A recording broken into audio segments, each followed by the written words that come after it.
A black man pulled over by the side of the road and instantly had a gun pointed at him. Step out of the car. Now! No warning, no crime, no reason, just because he looked out of place. But the man that officer just dragged out, kneed and cuffed was a major general in the United States Army, a man who had commanded thousands in the Middle East, shaken hands with the president, been called a model of American leadership. And now he was being treated like a criminal on the very soil he swore to protect. So ask yourself this. If a decorated general can be profiled just because of his skin, who among us is truly safe? Today's story begins on a sun-scorched stretch of highway in Georgia, where justice was left behind in the shadow of bias. Highway 119, Raven County, Georgia. A scorching summer afternoon, with sunlight pouring down as if the sun itself were unleashing fire upon every pine branch lining the road. The wind rustling through the trees wasn't nearly enough to ease the heat rising off the cracked asphalt. Major General Elias Renford, a 62-year-old black man with neatly cropped salt and pepper hair, had pulled over to the roadside. His sleek gray Dodge had just slowed after a sharp turn when the GPS system abruptly lost signal. Elias, a man meticulous to the mile, decided to stop and recalibrate the route back to Fort Kingsley. No traffic violations, no parking sign, just a small gravel turnout along the pine forest, one he had paused at many times over the past 2 decades. He shut off the engine and tapped the screen of his encrypted military-issued phone, the kind that auto-locks upon unauthorized access. Wearing a plain polo and khakis, Elias displayed no insignia, no visible rank. His jacket, stitched with 3 stars, the mark of Major General, was folded neatly behind the driver's seat. 2 minutes. That was all he needed. But then, the crunch of gravel behind his car made Elias look up. In the rearview mirror, he saw an aging white police cruiser. Paint faded to a yellowed hue, its red and blue lights spinning slowly, deliberately, like someone had just crossed a border or robbed a bank. No sirens, just those lights, circling coldly. The car door opened. A tall female officer stepped out, blonde hair in a tight bun, aviator sunglasses, right hand resting near her holstered weapon. No greeting. Knock, knock, knock. 3 sharp raps on the window. Elias lowered the window halfway, voice calm. Good afternoon. Is something wrong, officer? What are you doing here? Her tone was clipped, her gaze sweeping over his car with unconcealed suspicion. Her name, per the tilted nameplate on her chest, was Brooke Kessler. I just pulled over to check my GPS. The signal dropped a few minutes ago. You're on private property, she snapped back. This area has a history of illegal dumping. I need you to step out of the vehicle. Elias furrowed his brow. I didn't see any signs. I'm not dumping anything. Just adjusting my navigation. Out of the car. Now. Her hand now fully gripped the gun. That wasn't a request. It was a command. Elias exhaled slowly, eyes seasoned by the sights of countless battlefields now glinting with something else. Not fear, but disappointment. He had stared down the barrel of the gun before, negotiated with enemies during ceasefires, pulled wounded soldiers from firestorms. But never, on American soil, had he been interrogated for simply standing beside a road. I'm willing to cooperate, he said calmly, but I haven't done anything wrong, and I have the right to ask for a reason. You're being non-compliant, she replied, stepping back. If you don't comply, I'll have to make you cooperate. The wind picked up. The pine forest behind him whispered, as if urging him, don't be reckless. But Elias Renford was not a man easily swayed. I'm not resisting, officer, but I also don't want to be treated like a criminal without just cause. A tense moment passed, filled only by the buzzing of cicadas and the harsh sunlight glinting off the windshield. Major General Elias Renford, United States Army, had just walked into a confrontation he didn't choose, and he knew full well. Today's outcome would not be decided by truth, but by tone. Elias slowly opened his car door, both hands still resting loosely on the steering wheel. I'll step out, he said, eyes fixed on the officer. But I request to identify myself and present my military credentials. I'm Major General Elias Renford, en route back to Fort Kingsley. Brooke Kessler didn't move. She squinted at him as if his words weren't worth a penny. Step out of the vehicle now. Her voice cracked through the stillness of the pine woods like a slap to the neck. Elias placed one foot on the ground, hands raised halfway to avoid any misinterpretation. He kept his tone steady. I am unarmed. My ID is in the jacket behind the seat. If you'll allow me. Before he could finish, Brooks suddenly grabbed his elbow and yanked his arm backward. Stand up straight, hands on the hood. He winced from the unexpected torque on his arm, but tried to remain composed. You're violating federal law. I'm a senior officer. All you sirs say that, Brooks snapped.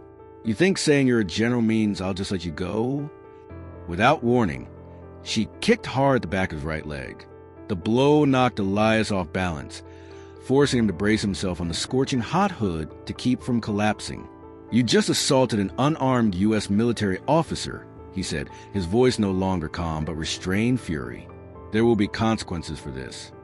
Brooke said nothing.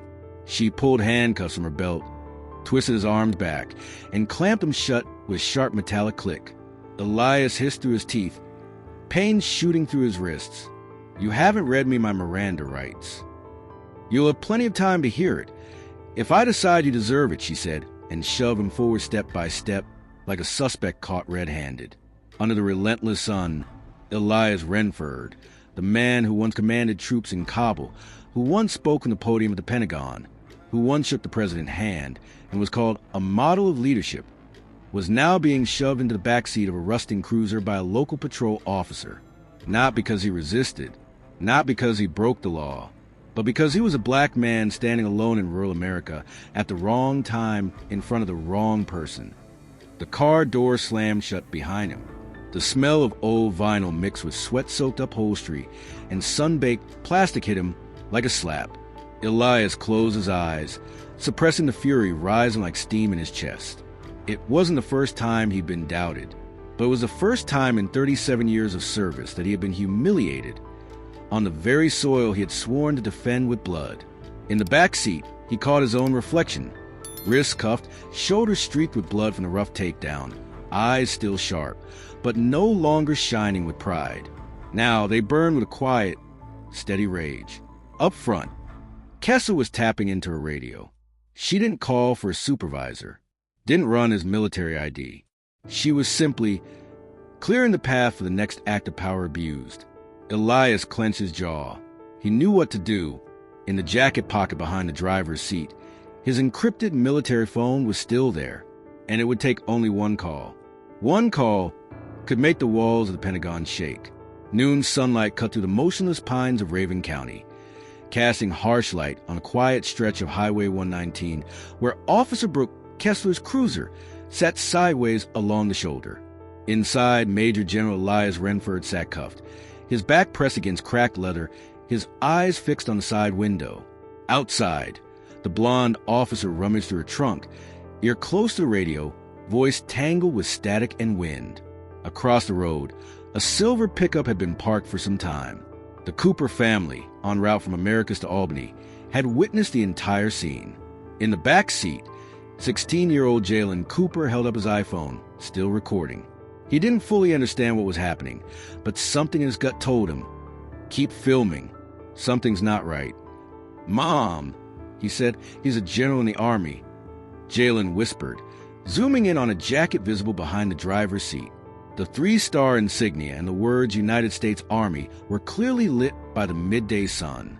Keep filming, baby, said his mother, Linda Cooper, her voice low, eyes locked on every move Officer Kessler made. Just don't let them see you. Jalen panned the camera and caught the exact moment Elias lifted his gaze toward them. His look held no plea, no fury, but wait, as if silently asking the lens a question. Your generation, will you let this keep happening? Within minutes, Jalen captured everything. Officer Kessler returned to the cruiser, yanking open the door and shouting something that made Elias visibly flinch. The camera caught the older man's startled expression, lips tight, jaw trembling ever so slightly. A distant siren pierced the heavy summer air. Kessler cursed, then slammed the cruiser door shut. At that exact moment, Jalen zoomed in and caught a crucial detail. A partially visible shield insignia pinned to Elias's left lapel, enough to confirm his military rank. "You get that?" Mr. Cooper asked from the driver's seat. "Clear as day, Dad," Jalen replied, eyes still on the screen. They cuffed a major general without even checking his ID. Mrs. Linda Cooper exhaled sharply. If he can be treated like that, what does that mean for the rest of us? Jalen's phone buzzed. A classmate had texted. The first clip from his live stream had just crossed 30,000 views in under 20 minutes. Hashtags like hashtag Justice for General and hashtag profiling on 280 were already trending on Twitter. Short clips, most of them edited by Jalen himself, were spreading faster than anyone could have predicted. The Coopers had left the house that afternoon just to visit Grandma. But now, they were witnesses to something far larger. And that look, the look Elias Renford gave through the lens, was something none of them would ever forget, as the sun dipped lower over Raven County. Tension hung thick in the air like storm clouds before a strike. Major General Elias Renford still sat handcuffed in the back of Officer Brooke Kessler's patrol car. Sweat beaded on his temple, not from fear, but from humiliation suffocating his dignity. He had crossed battle lines, led thousands through Middle Eastern terrain, and spoken before presidents. But never had he been treated like a criminal for simply stopping on a rural roadside in his own country. Then came the low growl of tires over gravel. A Ford Explorer bearing the county sheriff's insignia screeched to a halt, kicking up a red cloud of Georgia dust. Deputy Chief Marcus Thorne stepped out, boots hitting the ground with heavy, purposeful weight. His face darkened the moment he saw Elias in cuffs, while Kessler stood tensely nearby, her hand hovering near her holstered weapon. "What the hell's going on here?" Thorne barked, his eyes sweeping across the scene. He was uncooperative and acting suspicious, Kessler said quickly, her tone clipped. Thorne didn't respond. He strode straight to the cruiser, opened the back door, and bent down slightly to meet Elias's eyes. He froze. In an instant he knew. This man was no ordinary civilian. "What's your name, sir?" he asked, the authority in his voice now laced with sudden, cautious respect. "Major General Elias Renford." Elias replied steadily. "My military ID is in the case behind the driver's seat. I am requesting a phone call." Thorne paused for a moment. He turned to Kessler. "Did you check his ID?" He said he had one. "I didn't see anything." Without another word, Thorne walked over to Elias's vehicle, opened the front door, and pulled out a small suitcase. When he opened it, the Department of Defense insignia shimmered under the fabric. A high-level Pentagon security ID was clipped neatly inside. Thorne let out a sharp breath through clenched teeth. He pulled out his personal phone, returned to Elias, unlocked the cuffs, and handed over the phone. "You know who to call." Elias nodded, dialing a number he knew by heart. A woman's voice answered after a single ring. "This is Lieutenant General Elias Renford. I am being unlawfully detained in Raven County, Georgia. Immediate verification and response required." On the other end, there was no hesitation. Just a single response. Acknowledged. Response team en route. Less than 8 minutes later, 3 black SUVs with dark-tinted windows and no license plates rolled silently onto gravel's shoulder, forming a precise triangle. 4 agents in suits stepped out, earpieces in place, expressions unreadable. From the lead vehicle, a man in full military dress, a colonel, stepped forward and made his way directly to Elias. But then, something unexpected. From the third SUV, a small silver-haired woman stepped out. Her posture was unassuming, but her gaze cut like steel. Evelyn Hartley, special advisor to the chairman of the Joint Chiefs of Staff. She was rarely seen in public. Her presence now meant this was no longer an internal affair. Evelyn approached Elias. "I heard you needed a witness." Then she turned to Marcus Thorne. "You were the one who removed the cuffs?" Thorne nodded. Evelyn extended her hand in a firm but brief handshake. "Good. You just saved your entire county from a federal investigation." Kessler remained frozen, her face pale. A federal agent approached her, gesturing toward the SUV. No cuffs were needed, just a camera. From the second SUV, a drone rose smoothly into the air, recording the entire scene from above. The sun had dipped behind the pines, but the headlights from the SUV convoy lit up the roadside, not to illuminate an incident, but to make clear the line between abuse of power and justice. At the shoulder of Highway 280, the sun had now fully risen past the trees, casting light on the lingering mist over the pavement. The black SUVs with bulletproof windows had yet to leave. Every motion from the federal agents was sharp, measured, but heavy with unspoken weight. Brooke Kessler, 35, a Raven County Sheriff's deputy, stood stiffly by her patrol car. Her hands had been ordered away from her weapon, her radio battery removed, and she now stood surrounded not just by military officials, but by a growing assembly of civilians. People lined both sides of the road, some live streaming, others simply watching in stunned silence. Lieutenant General Elias Renford remained upright, his posture unbroken, though the marks on the cuffs still etched his wrists. Beside him stood Colonel Evelyn Hartley, arms crossed, gaze fixed on Brooke. Hartley spoke, her tone clipped and cutting. "Officer Kessler, would you care to explain why you handcuffed a 3-star general on active duty without checking his ID?" Brooke pressed her lips together. Her eyes darted around, as if hoping anyone would speak up for her. No one did. Only cameras remained.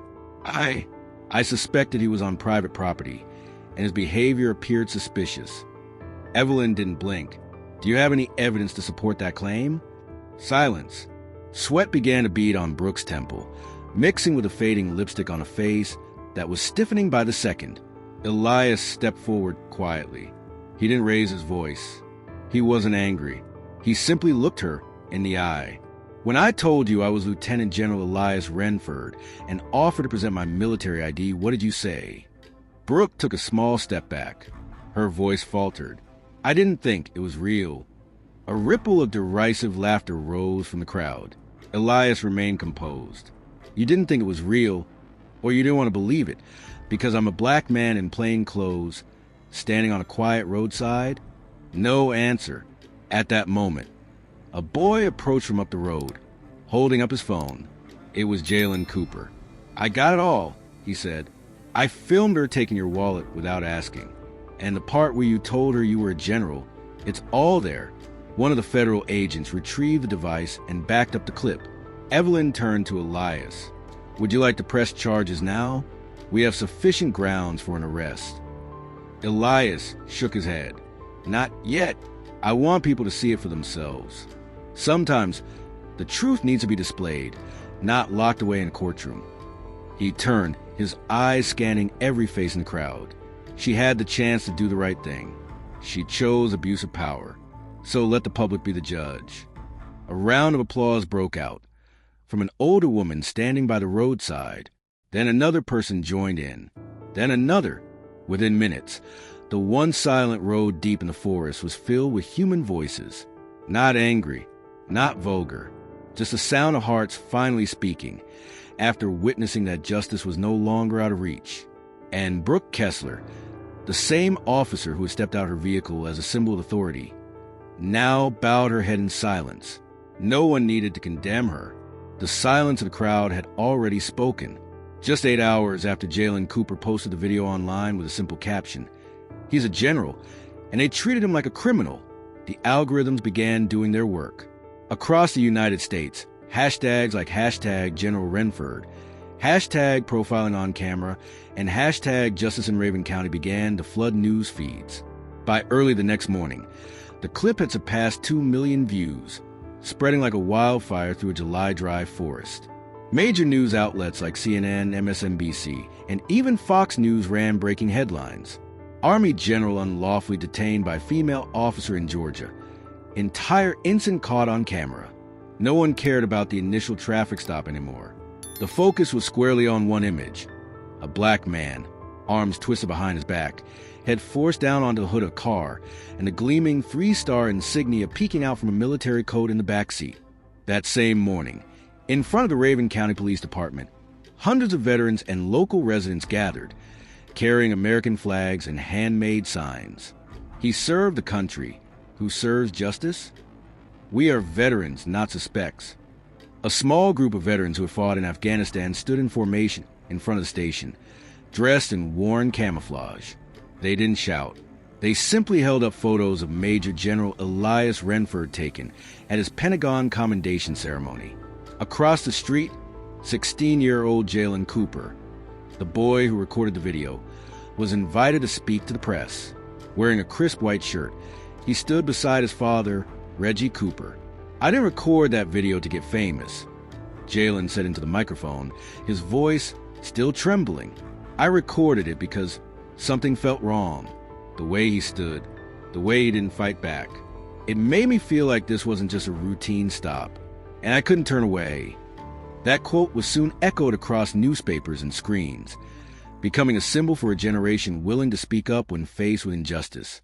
In Washington, D.C., Major Nathan Carraway's office received over 30 calls from members of Congress demanding a full report on the incident. Within 24 hours, the Department of Defense officially confirmed that Elias Renford was an active duty officer with special domestic travel clearance for duty-related operations. Simultaneously, news networks aired special panels dissecting the situation and analyzing Officer Brooke Kessler's abuse of authority. While the Raven County Police Department remained silent, veterans began speaking out more forcefully, sharing stories of being profiled solely for the color of their skin, even while wearing their uniforms after returning from war. In a quiet corner of a Fairgrove coffee shop, an elderly black man wearing a Purple Heart watched the coverage on TV.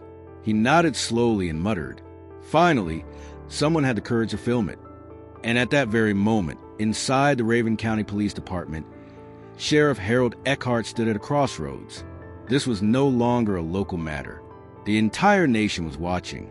On the third morning after the incident, an emergency press conference was held at Raven County's police headquarters. Behind the podium, Sheriff Harold Eckhart stood with his back straight, his face set like stone. Surrounding him were members of the press, veterans, townspeople, and many who had traveled from nearby communities. They didn't just come to listen. They came to witness what they've been demanding for the past 3 days: accountability.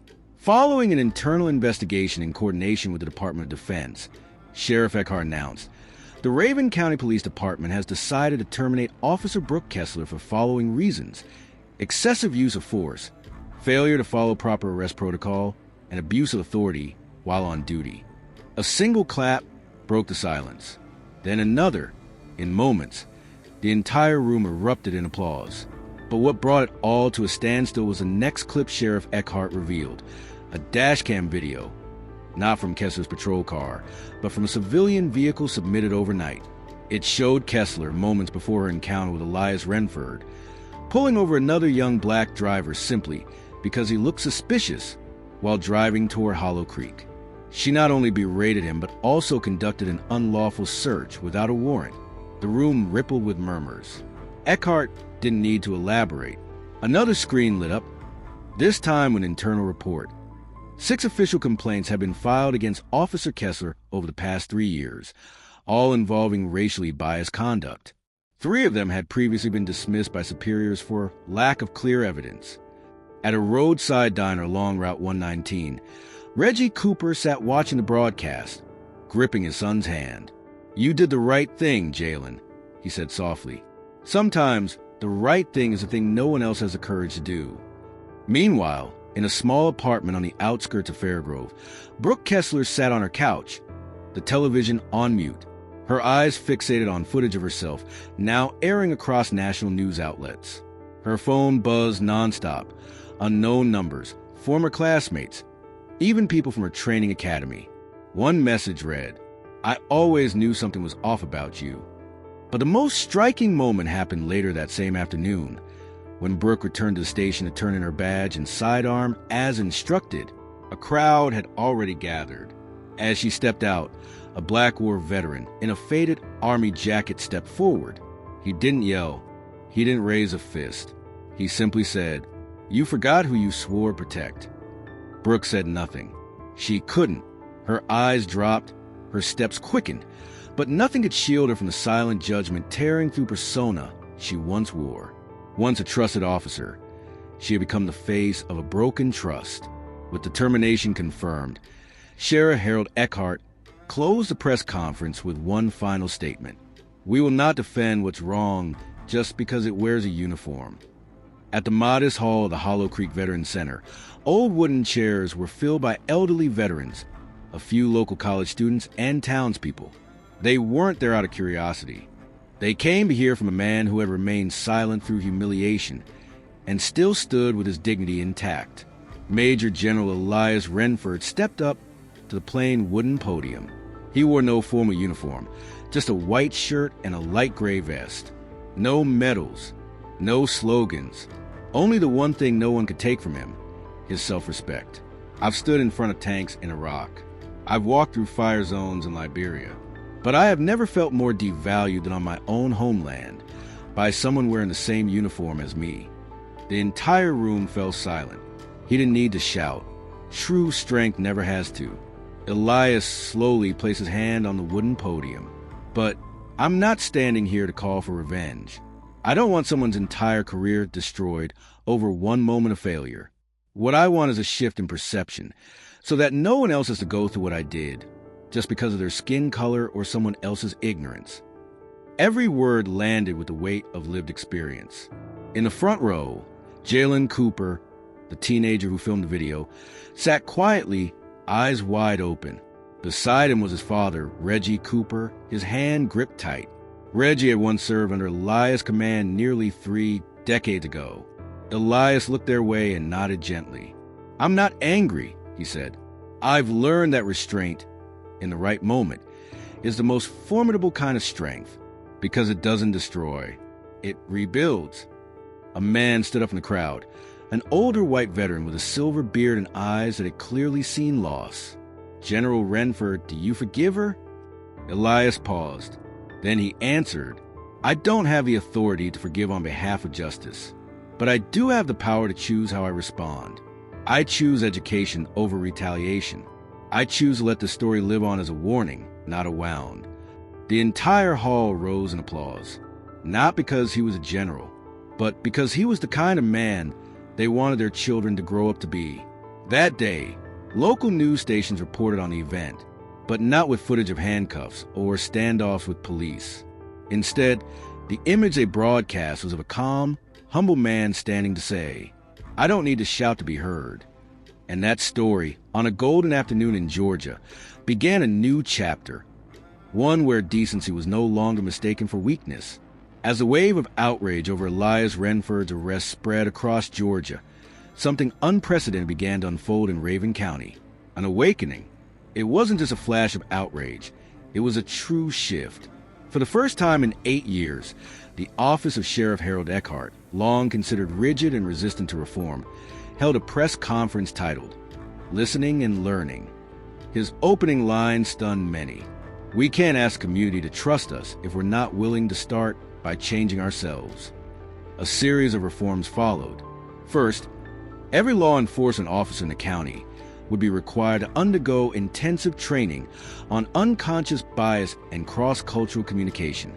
Not just a slideshow or pre-recorded video, but real face-to-face conversations with Black veterans, teachers, and residents who had experienced systemic prejudice. The first speaker invited to the new training program was Mr. Reggie Cooper, Jalen's father.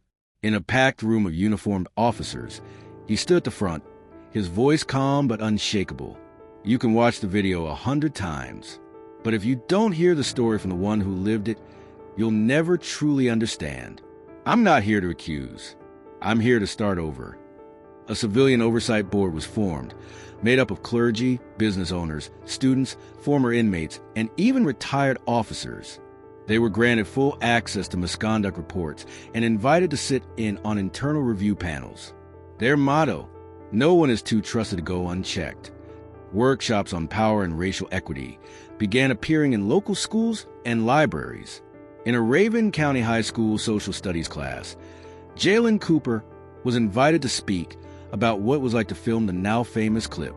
He stood in front of the chalkboard, not as a hero, just a student who knew something wasn't right.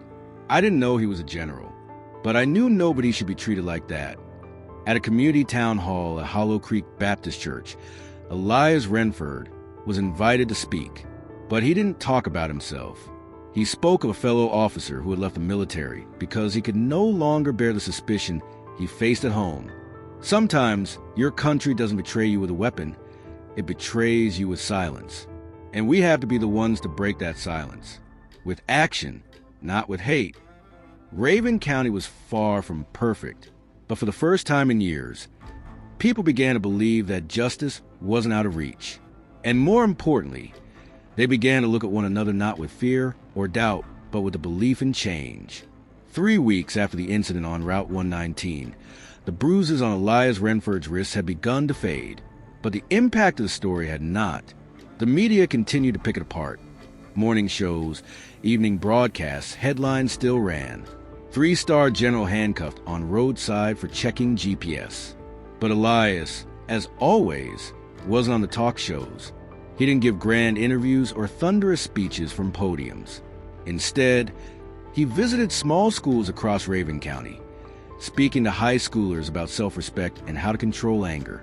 He stood on an old church gym basketball court, talking to veterans older than himself, listening more than preaching. "I'm not here to deliver sermons," Elias said at one gathering. "I'm just here to remind people dignity doesn't need a microphone to be heard." Jalen Cooper, the 16-year-old teenager who captured that fateful video, chose a different path. After the clip he posted on TikTok and YouTube surpassed 3 million views, Jalen decided to launch his own channel called Justice Scene.